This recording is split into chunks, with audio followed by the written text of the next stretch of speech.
The Batgirl movie got canceled. It's hard to believe that it's been almost 4 years, but on August 2nd, 2022, a shockwave went through both the film industry and the fan community. Now, we've seen movies get delayed, we've seen them get creative overhauls, and we've even seen them get dumped from theaters to streaming. But we had never seen this. Warner Brothers Discovery announced that they were permanently shelving Batgirl, a movie that was already in post-production, had cost roughly $90 million, and featured another return of Michael Keaton as Batman, which was great because I thought he was fantastic in The Flash. Now, they didn't just delay it, they essentially deleted it for a tax write-off. At the time, the internet went absolutely nuclear. Fans called it corporate sabotage, and artists around the industry called it a betrayal. But today, looking at the wreckage of what the DCEU became, we have to ask the hard question. Was this actually a masterstroke of brand protection? Many of you guys who have watched my channel for a while know that I've always held the unpopular opinion that what Warner Brothers did with Batgirl was not only the right thing to do, as much as it sucked to do it, but it also gave their future new DC brand a better chance for success. So today, nearly 4 years later, I'm going to make the case that as painful as it was for the artists involved, Warner Brothers ultimately did the right thing.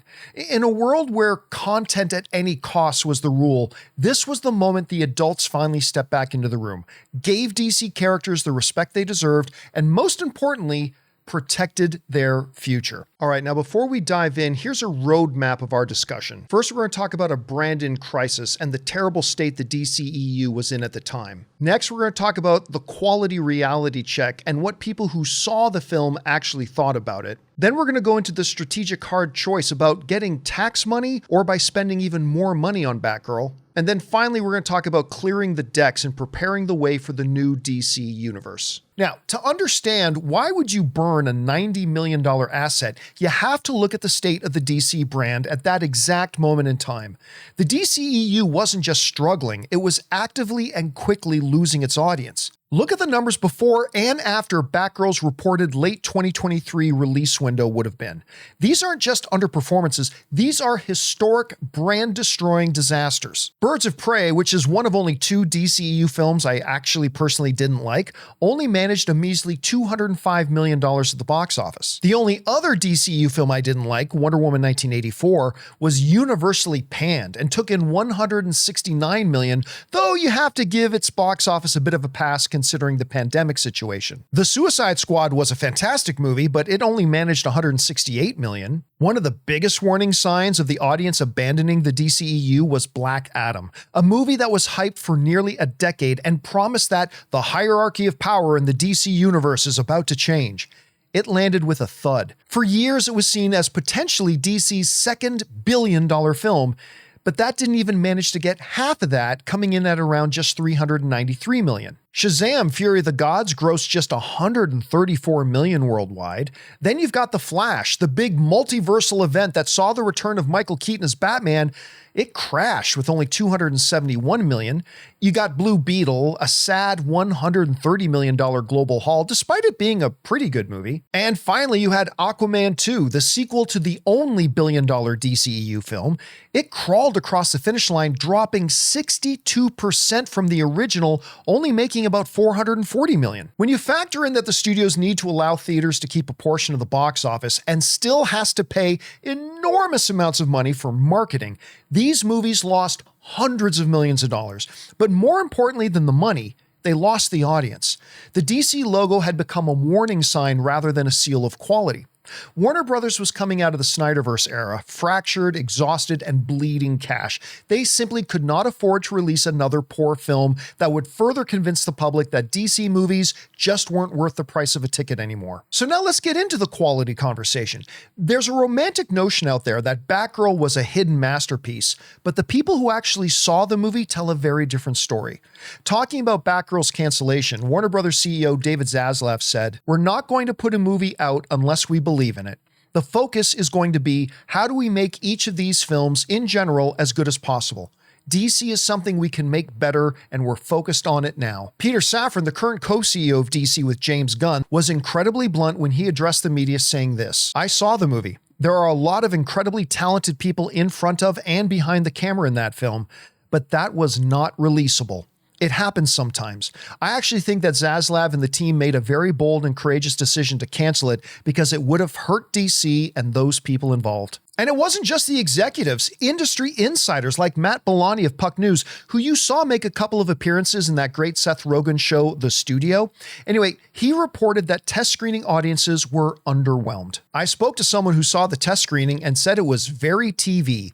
It played like a TV pilot. Stakes were very low. The effects and action sequences were pretty minimal. It wasn't terrible. It was just not very good and not very theatrical. The big industry outlet, The Hollywood Reporter, quoted a couple of their sources who had seen the film saying this: "In the end, when the lights came up, it was like all the air was let out of the room. The most tepid response I have seen at a screening." And another one of their sources telling them, one source described the production as being neither big enough to feel worthy of a major theatrical release, nor small enough to make economic sense in an increasingly cutthroat streaming landscape. Now, on top of all that, I and one of my co-hosts on the John Campea show, Robert Meyer Burnett, talked to a couple of individuals who actually saw the film, and they told me it's absolutely terrible. It's got some terrific ideas, some really good performances, and you can tell it was made with a lot of passion, but in the end, it's just a bad movie. Now, to be fair, we have to remember that Batgirl was originally greenlit and shot for HBO Max. It was designed for a 6-inch phone screen, not a 70-foot IMAX screen. But new CEO David Zaslav, who inherited this mess, he decided to break the streaming first trend that Hollywood was on and declared that the new Warner Brothers in DC was going to be theatrical first. So the decision was made that this Batgirl movie wasn't going to be dumped on HBO Max, where it couldn't make any money for the company, but rather put into theaters sometime, according to the reports at the time, in late 2023, after the release of Michael Keaton's first return as Batman in The Flash. Now, the studio realized that to make this film work for theaters, they'd have to spend an additional $40 to $50 million on visual effects and reshoots for a project they already knew was not theatrical quality, not to mention an additional $30 to $50 million or more on marketing the thing. The two directors of the film, El Arbi and Falah, acknowledged this financial problem when they said in an interview, "It cannot be released in its current state. There's no VFX. We still had some scenes to shoot. So if one day they want us to release the Batgirl movie, they'd have to give us the means to do it, to finish it properly with our vision." So this is the real issue. This is where the decision had to be made. Warner Brothers, sitting with this unreleasable movie they inherited, had one of three different options. Option number one: spend upwards of an additional $100 million to properly finish, market, and release the film in theaters. A film where the consensus was poor quality and ran the risk of further hurting an already damaged DC brand. Option 2, dump the film on HBO Max, which goes against the new theatrical first philosophy and guarantees all $90 million already spent on it is lost forever. Or option number 3, shelve the film. Protect the brand from further damage, spend no more money on it that you'll never get back, and actually make some money back via a tax write-off. And we'll get into the taxes part in just a minute. And look, guys, I'm sorry, but the answer is obvious. It's not the popular answer and it's not the cool answer. It's often lonely being right. But if it was our money and our company that we just took over and our future that we're trying to build and protect, then the honest answer is option 3. It just is. It's clear, it's obvious, and it's not even debatable. Well, then there's the advocate's case. Why release the film? Now, to be fair, there are some very legitimate arguments that people make for why they should have just released Batgirl anyway. Some will point to representation. Leslie Grace was set to be the very first Latina lead in a major DC film. To many people, canceling the film felt like erasing a vital milestone for diversity. Then there's the sunken cost logic. $90 million was already spent. Even if the movie was just okay, why not put it on streaming, giving fans another Michael Keaton return they were dying to see? And then there's the big one, artistic integrity. This is the most dangerous precedent. It tells creators that their years of labor can be wiped out by an accountant's pen. As Brendan Fraser put it, the product was being commodified to the extent that it's more valuable to burn it down and get the insurance than to give it a shot. Now, these are all valid points, but at the end of the day, a studio the scale of Warner Brothers is not a museum or a charity. It's a business with shareholders to answer to and a future that it's trying to build. And while I absolutely love Brendan Fraser, it's easy to say, who cares about the financial risks? Give it a shot, when it isn't your money being put at risk and you already got paid? So this is the part where we have to talk about why the delete button on Batgirl was more profitable to Warner Brothers than the play button was. So as we already talked about, to release Batgirl in theaters, Warner Brothers would have had to have spent another roughly $100 million on finishing, upgrading, and on marketing and distributing the film. If they didn't believe the movie could clear $200 million at the box office, which many of the other DCEU films didn't do, they would be losing even more money by releasing it than by sitting on it. So, Warner Brothers utilized a maneuver called purchase accounting. Because of the Discovery-Warner Media merger, they had a specific one-time window to write down the value of assets that they inherited. By declaring the film had zero value and committed to never monetizing it, meaning no release, no Blu-ray, no licensing, they could claim the entire $90 million as a loss against their taxes. Now, this is key because by doing this, they effectively clawed back roughly $20 to $25 million in tax savings. So, instead of throwing another $100 million at a film they'd probably never see back, they actually found a way to make back up to $25 million of their money that the previous owners already spent.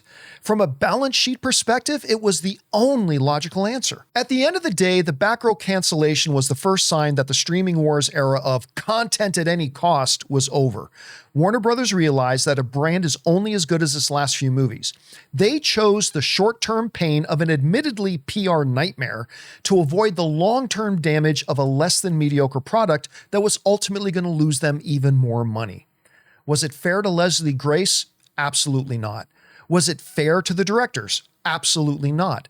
But if the goal was to clear the decks for James Gunn and Peter Safran to build a DC universe that people actually respected again, which they successfully did with a Superman movie that scored an impressive 90% audience score and made $618 million at the box office, which is more than the previous 9 DCEU films did, then shelving Batgirl was a necessary step in that journey. So what do you guys think? 4 years on, did Warner Brothers make the right decision to shelve the Batgirl movie, or do you think releasing it was the better play?